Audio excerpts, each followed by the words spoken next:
Here we are again in the summer in Manitoba. What used to be a relatively rare occurrence, tornado deaths in Manitoba, let alone in all of Canada, here we are back in the home of the Blue Bombers for what is a recurring nightmare now. Hi, I'm Chris May, writer, producer, and host of This Day in Weather History, now in year 2 from the Weather Network in Canada. Back on the August 3rd episode, just a few days ago on this podcast, I brought to you the 2018 Alonsa, Manitoba EF-4 tornado. But 2 years later, here we are again, almost to the exact date on this day in weather history. Late that Friday night, Manitoba Premier Brian Pallister tweeted, and I quote, "Our thoughts and prayers go out to the residents of Virden and the emergency responders dealing with the aftermath of the tornado. Please stay safe." Let's begin. The tornado that hit Scarth, Manitoba, a community just south of Virden on the evening of the 7th, was originally estimated to have been an EF-2 storm producing 190 km/h winds. The storm damage was surveyed and reviewed through a joint effort of Environment Canada and the Northern Tornadoes Project, a group of investigators with the Western University-based team.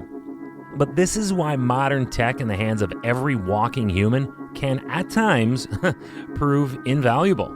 Shortly after the twister formed, there were countless images and video clips on social media from very sophisticated cell phones of the tornado, and not only that, but there was every conceivable angle and perspective of it too, including some very impressive and conclusive drone footage of the damage path.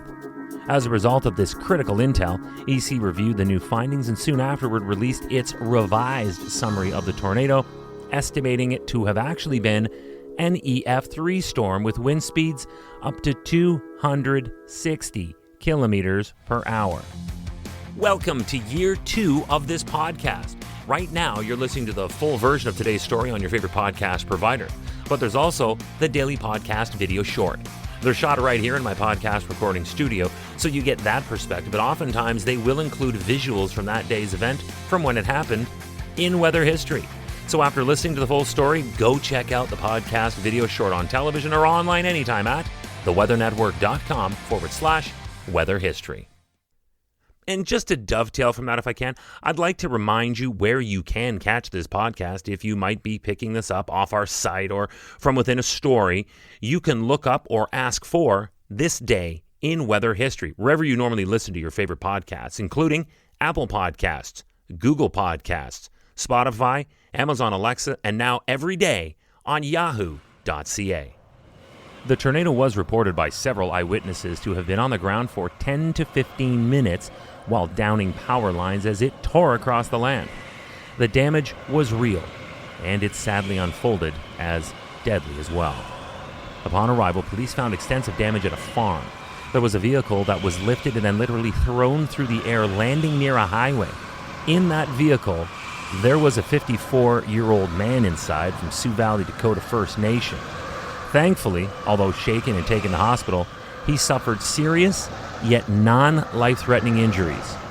However, 2 local teens were not as fortunate. 2 18-year-olds from Melita, Manitoba, Shayna Barnsky and Carter Tilbury, were killed in the tornado. Their vehicle was found more than a kilometer away from the site where the first man was recovered, and the RCMP reported that it is believed the 2 youngsters were thrown from their car during the tornado that tore it up in southwestern Manitoba, this day in weather history.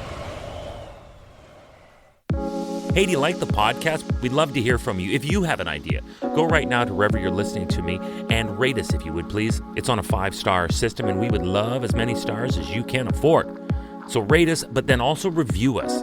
This way we can always stay on top of how you'd like to see the show evolve.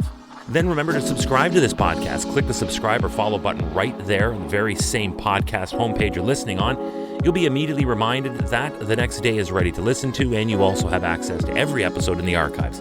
It dates back to June 1st of 2020, so there is a lot that we got to get caught up on this day in weather history.